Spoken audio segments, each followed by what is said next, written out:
Repair Nation's goal of connecting cooperatives. Okay.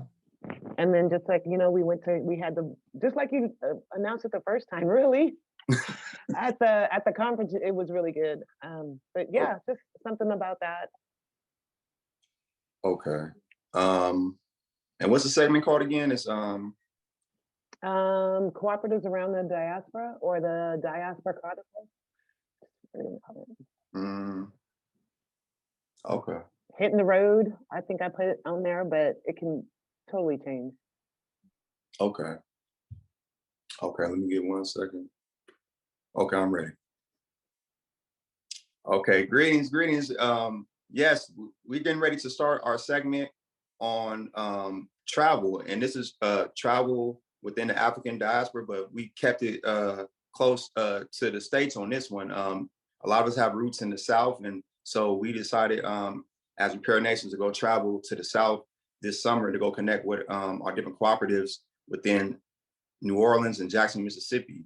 So myself, my good brother Osman, and Deli, all part of our Repair Nation media team, we got a chance to go connect with different cooperatives in New Orleans and Jackson, Mississippi.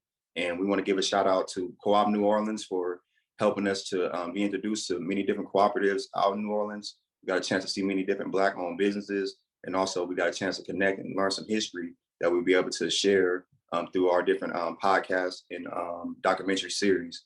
And we also got a chance to go see our good people out in Jackson, Mississippi. We're well connected with Co-op Jackson out in Jackson, Mississippi. And we traveled with them to Ghana in 2020, but we haven't had physically opportunity to connect with them. So we took the time to go to Jackson, Mississippi and to connect, see about their operations, learn about the struggles out in Jackson, Mississippi, and get a chance to see what we can do to help invest within going back to the South and getting our people come together cooperatively to work together. So this segment will have a video presentation showing about our travels. We also will be having some information and history within there, and we're getting people to be inspired to travel more. And this will get back to our Southern roots in the South. So please take the time to tap in and listen, and let us know what you think.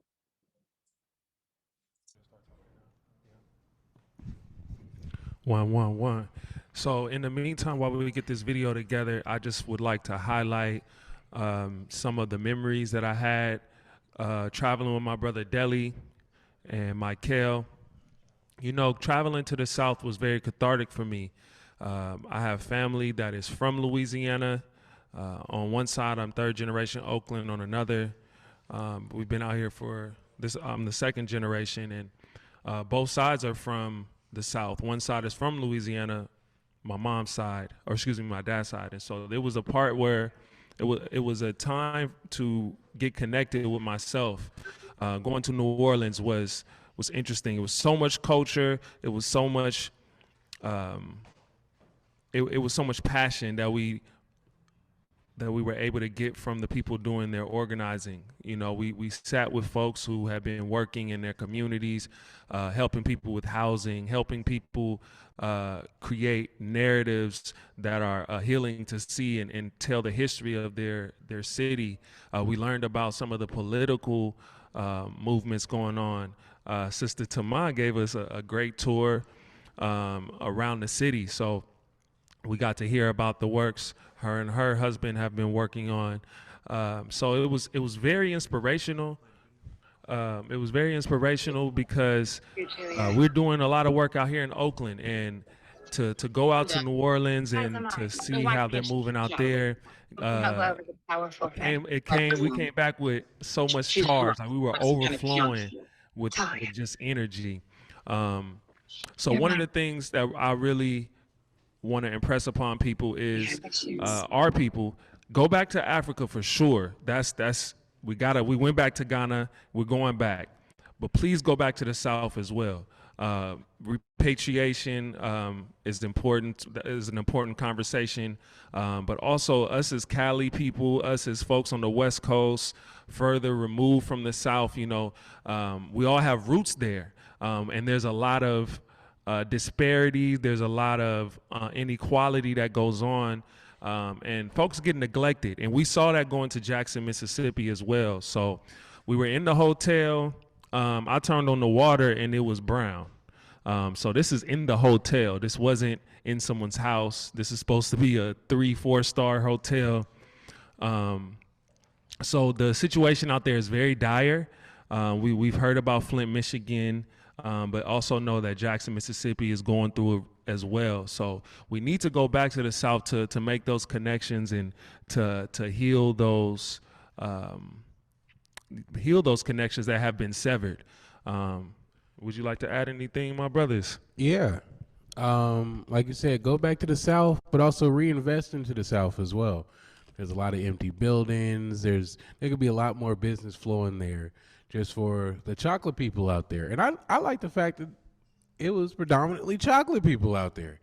You know, it's good to see, because I'm from Cali. We see a mix of everything, and that's cool. But you go somewhere that's predominantly like black chocolate, I'm like, wow, I'm loving this. It was hot and stormy at the same time. I enjoyed that. You know, you don't get that weather every day. What about you? Yeah, I appreciate y'all brothers sharing that, and I had a great time on our travels to New Orleans and also to Jackson, Mississippi. When I got there, I felt a deep connection, like a deep ancestral connection. And my grandfather also comes from Louisiana as well, and my grandmother from Georgia and Atlanta. So when I got out there, just the weather and the culture and everything, it gave me a sense of like, this is the way that we supposed to live, and how our ancestors lived, more immersed in nature and holding down our own culture, having our own businesses, like just being in a fully melanated space. So I really appreciated that. Also appreciated the rich culture that New Orleans holds, with a lot of Mardi Gras Indians and all the different arts and statues and figures they had around the town representing our ancient culture. Was very nice to see. And Jackson, Mississippi, it was just very slow. You know, it was a place I felt like I can just sit and meditate for some time without no kind of distractions. And also we did see that water crisis happen very early before we even left. Like the brother was saying, we seen the water quality was very poor, and we definitely need to go back to support, but also we need to go back and build out in the South. You know, in the West Coast, in the Midwest, is very expensive with high taxes and property value, but you know, we can go back and build ecosystems and sustainable housing for our melanated people in the South. So definitely appreciate the journey, and yeah, we got a video we recorded that documents our travels, and we look forward to y'all seeing it. So yeah, we're gonna cue it up in 1 second. Okay.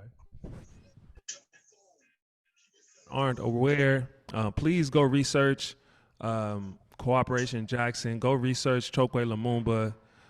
Go research that movement, the Jackson Kush Plan. You know, the work that they put in to, you know, really put forth this vision of having Jackson, Mississippi be an industrial center for the South was very powerful. So powerful, in fact, that I think it has some consequences. And so I think more folks should know about what happened with that brother Chokwe Lumumba, and be aware of his untimely passing. It did not stop their progress, though. You know, we were able to see the garden, the acre garden that Co-op Jackson has, as well as their 3D printing facility that they're building. So the work continues to go on. One thing that it showed me is that oppression is very intentional, and in California sometimes it can get masked with beauty and access. In Jackson, it's hard to cover.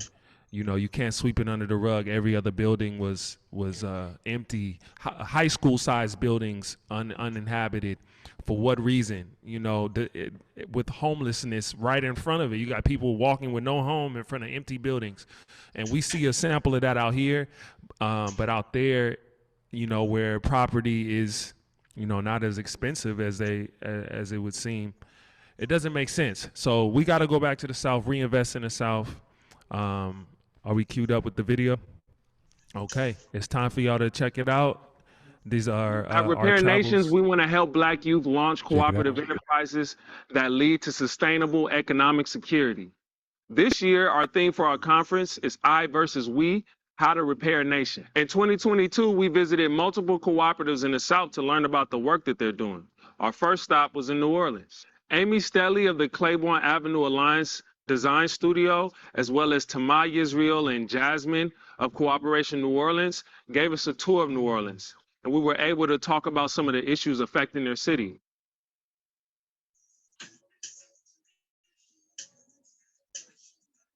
Hear about Tulsa's, we're hearing about Claiborne and the richness that was here before this monstrosity came in. You can see what it brings.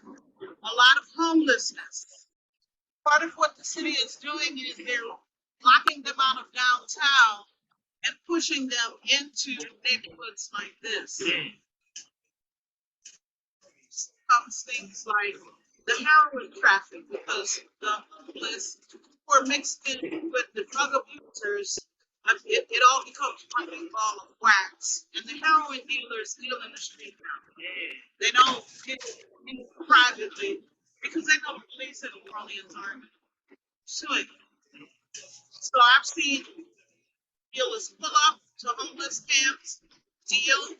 I've had to get homeless people out of the street so that they would not get rolled over by a car, get cursed out for doing it because I'm helping them.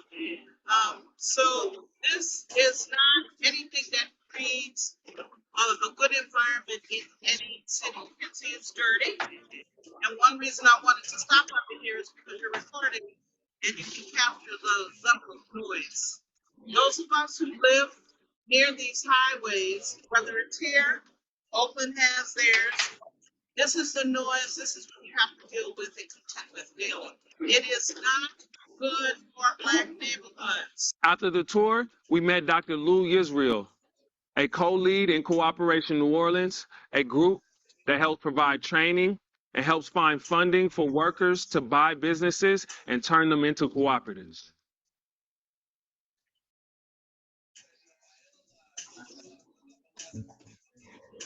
Well, wasn't born into it. But born in the ghettos of Chicago. And when you see bad conditions, and you don't like those conditions, you try to look in different direction. So I looked in the direction of yes. At the time, that was the only thing that had anything educational, and I began to educate myself with the job into something greater than just what I saw. You know how people like to say, oh, it's just what I saw, it's just what I know. Well, you have to seek to know something different. And so I saw something different. No, it was actually in my adult life. As a teenager in high school and stuff, I got a little more politically. What I thought of. I had an exception. But anyway, of course, and it's like, anxiety. It's time to help wake up. All we have is each other. And if we cooperate with each other, we can change our conditions. We cooperate with them all day long. The only conditions we don't change is there. In that sense, it was a journey of self-education as well as bringing that information back to my community. And that began with community activism. Just purely having a sincere desire that all of us know the truth and use truth that I'm following.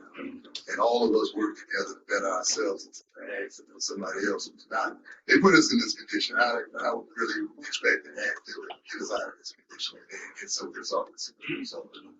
After that, we visited the historic Bayou Road in the 7th Ward, home of Pagoda Cafe, a local staple that has recently turned into a cooperative. We spoke with Kanoni Moretto, Bree Regis, and Claire Morgan, former employees, now co-owners.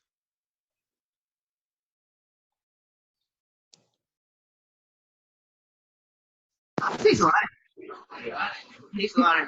It looks like a small place, but we really do put our blood, sweat, and tears into this place. And sometimes it's a lot. Sometimes it's hard, and sometimes it's straight, and sometimes it's dead.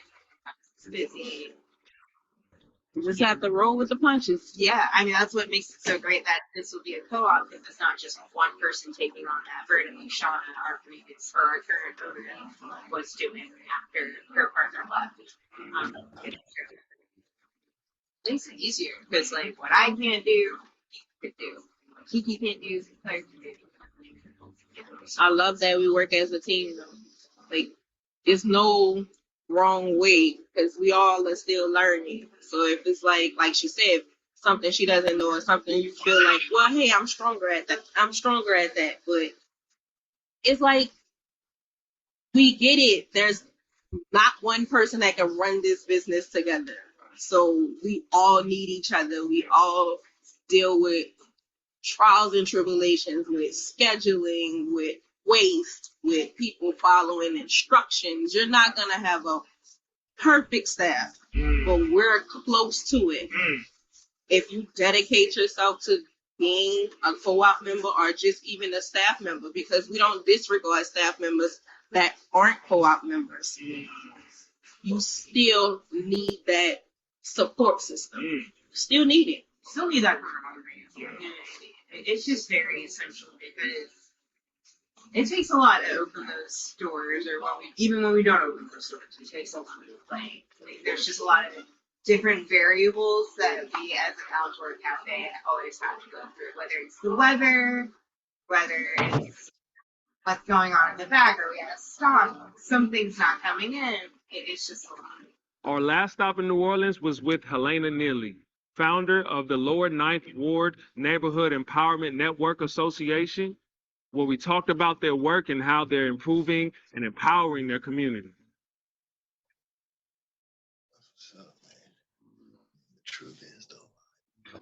I'm a community organizer, citywide community organizer.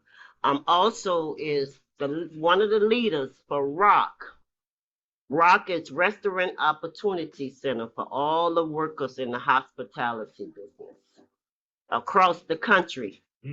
ROC United. I'm one of the board members for ROC United, all the workers across the country, and in ROC Nova. I'm the founder, one of the founders, ROC Nova. And Nina is Neighborhood Empowerment Network Associate. That's Nina. And we does first-time home ownership classes, family-to-family program where we help family do different things, youth programs. Now we just starting the class. Some of everything. It's a little bit of, because you're in the neighborhood. So whatever a person comes to me, that's what I do. I have a resource center. I've been doing it since 2010. My family is community organizers. My family is civil rights leaders. My grandfather and them was some of the freedom riders and stuff like that. Since I was 12, I organized my first thing. That was with Martin Luther King out here. When Martin Luther King got killed, all the civil rights leaders was here at the Reverend A.L. Davis Church, New Zion Baptist Church. My grandfather was one of the leaders for this march, and they had a mock funeral, and I was one of the person that gave them that idea from a young person. And we did the ribbons. We put ribbons on the doors, yellow ribbons, so that people could identify who was living in that house, black or white. Because at that time, they was burning down everything around the city, around the country, because of Martin Luther King. So, and we did a mock funeral, and with some of the biggest civil rights, from Jesse Jackson to Al Sharpton, everybody was here, and I was, 12 years old. That was my first thing. And it was 50 of them, and they all put me, I was the youngest one, they put me in a circle, and they all reached their hand towards my head. And I'm telling you, it felt like electric went through there. And I was bad at that time because I was on punishment at that church. I was on punishment, but that punishment turned into something greater. And ever since then, some of those men out here mentored me from a little girl all the way up to now. After New Orleans, we headed to Jackson, Mississippi to meet with Sister Imani and Brother Sean Bay. From Cooperation Jackson, an organization seeking to help their community through cooperative education and cooperative support.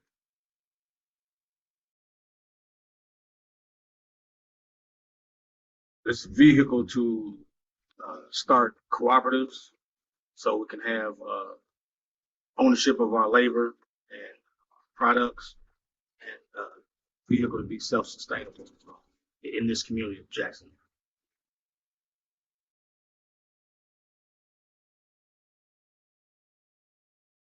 Since I've been here, there's been a lot of talk of Madrigal in Spain, and how they started vision of doing cooperatives, and basically, I guess when their economy or whatever lapsed, they were able to gather with each other and decide on how to go about living their lives further without, I guess, doing it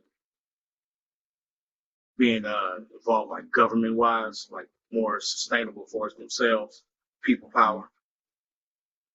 And also, cooperatives are not new to people in the Black community, because we've had a history of coming together and establishing our own communities and working for each other ourselves. And of course, you know what's happened with that.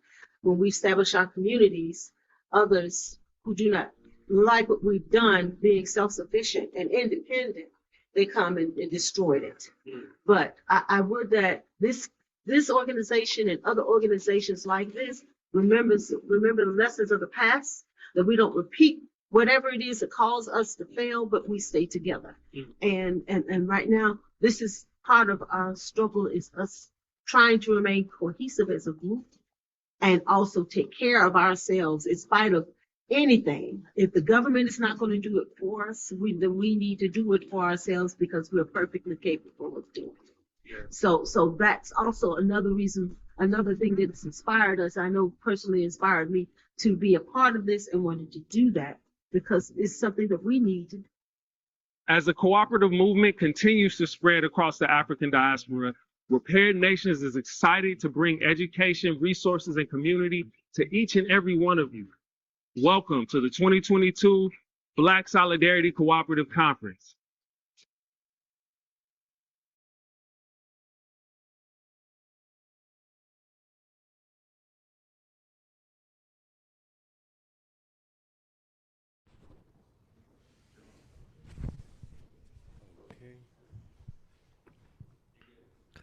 Cool.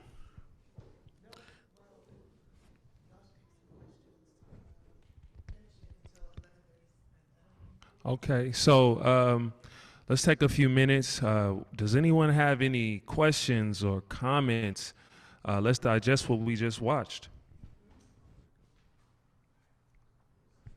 Let me pull up the chat.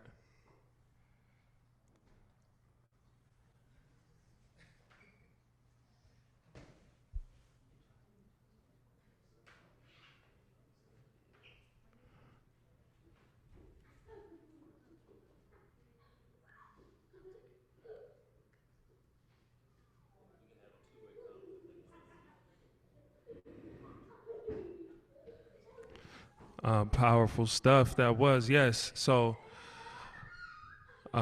thank you, Santos. Very beautiful journey and excellent documentation and connection. Yeah, we definitely made some serious connections. The work down south is extremely important, and we are connecting the work out here to out there, which is magnifying the momentum.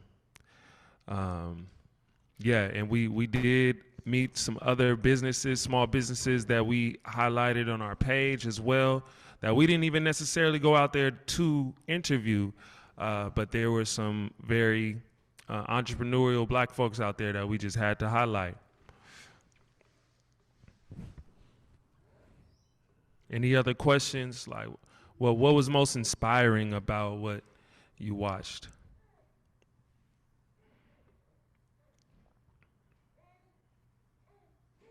Very powerful and on point. Thank you, Hyphy Healer. Appreciate that.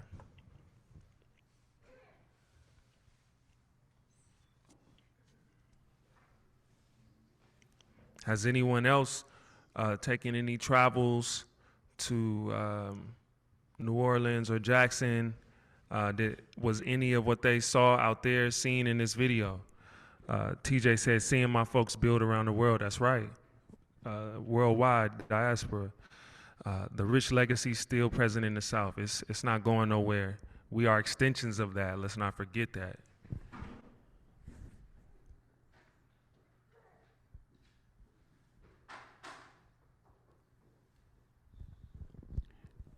It's nice to hear the advancements.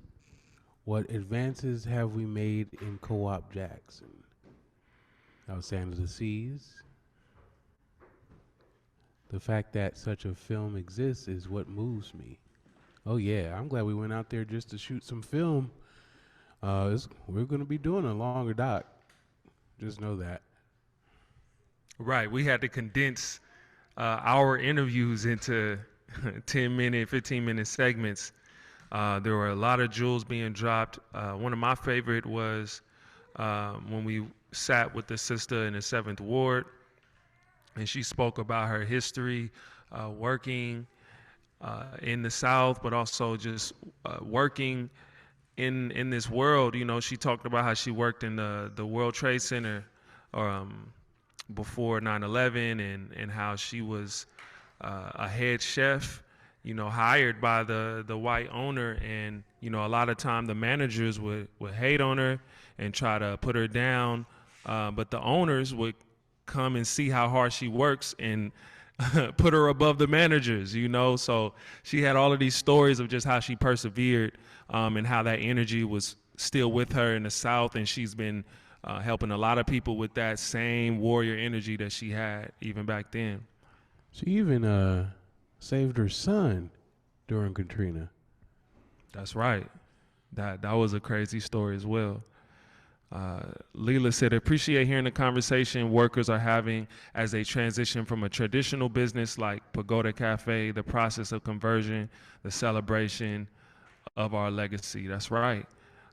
They did speak on how difficult that was, yet smooth.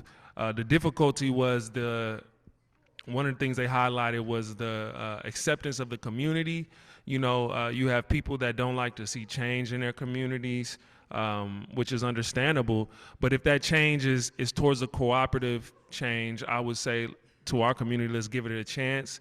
And Pagoda Cafe had folks that were from that community that were now co-owners in that. There was a sister sitting off to the side in that interview that you didn't see, but she was speaking, who grew up. She said she used to play in that kitchen, and now she's a worker owner. So cooperatives can give a chance of progression to people who otherwise may have not had that level of access. And yes, Miss Helena, that was the sister I was talking about who worked in New York, and who's a boss, still is a boss. Oh, we got a question from Santos Soul. What are some things you saw that you feel can be adopted, that can be adopted the community where you live, or adopted in the community where you live? I got something for that. So one of the things we saw was the appreciation for the native culture there. The indigenous people had a few statues and memorials dedicated to them, and even small museums, like we learned about Big Beautiful, who was a indigenous Mardi Gras Indian who put a lot of work into his headdress and his Mardi Gras attire, and it took a lot of time and a lot of effort, and his clothes or his headdress was put out for display. And you know, we're on Ohlone land in California, and in the Bay. So to honor our indigenous peoples, I don't think it happens enough, and I would like to see more of that.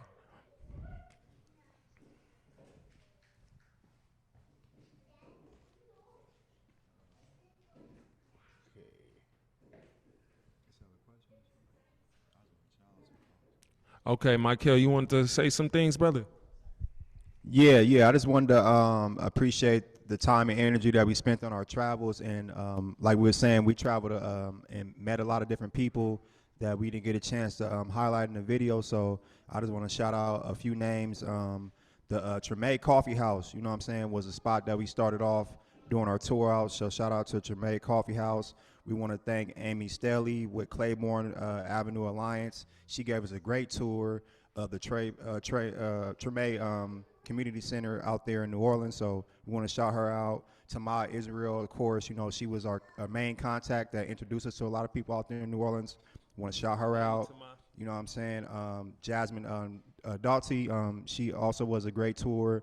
We shared a meal together and got a chance to build, and she told us a lot about the history of New Orleans. Co-op New Orleans, you know, shout out Co-op New Orleans, you know what I'm saying, doing it big out there in New Orleans.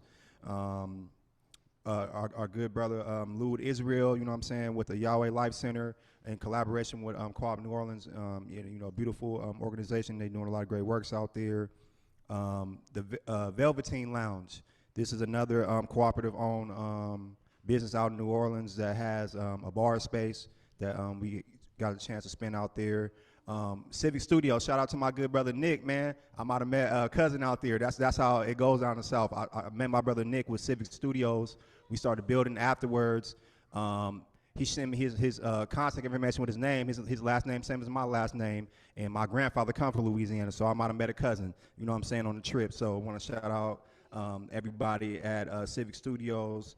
NED, you know what I'm saying? NED is it stands for the National Association for Afro-American Economic Network Development out in New Orleans. And this is a co-op that is doing bingo to raise funds out in New Orleans. They're doing a bingo game hall every week, and they take the bingo funds to pay people off their winnings, but also they take the funds and develop into different cooperative and resources in the area. So shout out Ned. Who else we got? Alvin Smith, you know, were helping us. He was a founder of a space where they were doing the bingo hall out there. So shout out to that good brother. Pagoda Cafe, shout them out as well. And many black-owned businesses out in New Orleans that we got a chance to connect with. We got a long list of them, but we're gonna put everybody contact information out when we do the YouTube series and show our videos. So just stay in contact with our social media and our media platforms online. Just want to shout out everybody. Peace. Give thanks, Michael, for showing love, mentioning folks by name. And if you guys get a chance, go to Congo Square. That was a very powerful experience. You know, that's a place where our enslaved ancestors would gather and play drums and preserve our culture. And you know, our culture is what has kept us throughout this experience in America. You know what I'm saying? And we have to keep that, preserve that, add to that, and Sankofa is the name of the game. So, and we have one more brother that wants to add to the conversation. How y'all brothers doing? My name is Mavry Davis. I'm actually born and raised in the Los Angeles area, but my life has taken me out to West Virginia, and it's just a blessing I'm getting to do this co-op development work in West Virginia, but it's bringing me back to my roots back. You know, I'm in Cali. I ain't never been to Oakland. Oh, wow. but now I'm up here in Oakland, and we talking about co-ops, building economic prosperity for our community.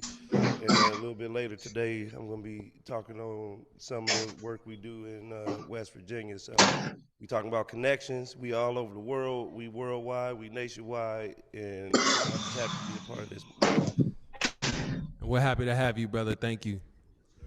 Yes. So any other questions, any other statements folks have before we move on to the next part of our program?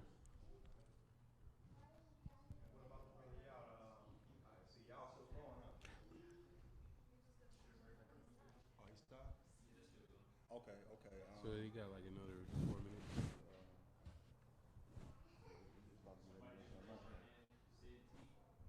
Okay, somebody raise their hand. Somebody raise their hand in the chat.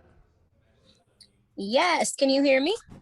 Hey, yes, we can. Yes. Okay. What's crack-a-lacking, everybody? Nice to see everyone out in such a smooth and large turnout. This is really beautiful. Um, so I am sitting here at home, all the way in East Palo Alto. I was a former resident of Oakland and Ghana as well, so it brings me great pride to just be listening in on this conversation. But to the gentleman that was just talking about how we can honor Native and Indigenous spaces and pay homage to, you know, the struggle that took place on this land as well. How do you suppose we do that? Like, ideally, what does that look like? And I'm going to pretense that question with this anecdote about, was it last weekend or maybe 2 weekends ago? Merritt College actually held the 50th anniversary powwow event where Native Americans of all different tribes and backgrounds came out to display their headdress and their native, you know, dances and their wear, and they had contests and things for the babies and all of that good stuff. And I took a lot of literature and yeah, other stuff from that event. But I wanted to know, how do we go about bridging the gap between Indigenous cultures and Black African culture? And as someone who has made it their life's work to be involved in both cultures, I'm having trouble with finding those points of connectivity outside of struggle and strife. Wow, you just brought forth a very, very powerful pathway of questions in my mind. You know, I think for me, the biggest starting point is just doing your own family history. That's the first connections that you have to the native people is your own bloodline, especially if you've been out here for longer than a couple generations. You probably have deeper roots than you think. So I would say start there. And then I love that you said you've gone to events that were curated by our Native and Indigenous brothers and sisters. I think that's also a good step, is to go out of your comfort zone. You know, their culture may seem a lot different than ours as Americanized Black people, right? But at the same time, going there, It's you very may find similar. a lot of similarities. There's a lot of love for planet Earth, a lot of love for the ancestors, a lot of pride in the way that they dress, and you know, so these are things that we also have, regardless of if we're Americanized or not, right? We still do these things instinctively. We pour libations. We are take much pride in how we look. You know what I'm saying? And we build in community instinctually. So I would say, yeah, go out of your comfort zone and do your own history of who you are and who your family is and where they come from, and you may be surprised. I'm in the process of doing that now, but I'm still learning, you know. So I don't have all the answers, but I'm here to give my perspective and learn from others. Yeah, Yeah, and thank you also, for. you know, feel free to go talk to some of those elders that are out there. You know, sit with them, see what you could get from them, and ask them how do we honor these the native folks here? How do they want to be perceived? Yeah, because and just to add on to this, I'm aware of my own roots and my own connection to my native culture, with my family being coming up in the bayou, you know, as well. But my question is, like, on a grander scale, outside of just myself as an individual, like, for instance, I would really love help with connecting the indigenous red market that goes on, you know, every now and then in Oakland, which is where natives come out and they sell, you know, their trinkets and they display their culture and they have their foods out. I would love help with creating an event where we can combine the Indian red market with something that of Black people coming out in their different types of dresses and their different, you know, culture, bringing our foods. Because, like, at the end of the day, it's clear that there's overlap there. Everything from the drum and how we honor land, water, and spirit, you know, that's all very clear and apparent. But it's, how do we bring these two groups together, in cohesiveness, and and not just on the level of individuality, looking at both of us as who we are at the core of our being as people who are connected to spirit and melanated, and how do we come together and forge that relationship. Yeah, we appreciate you, sister.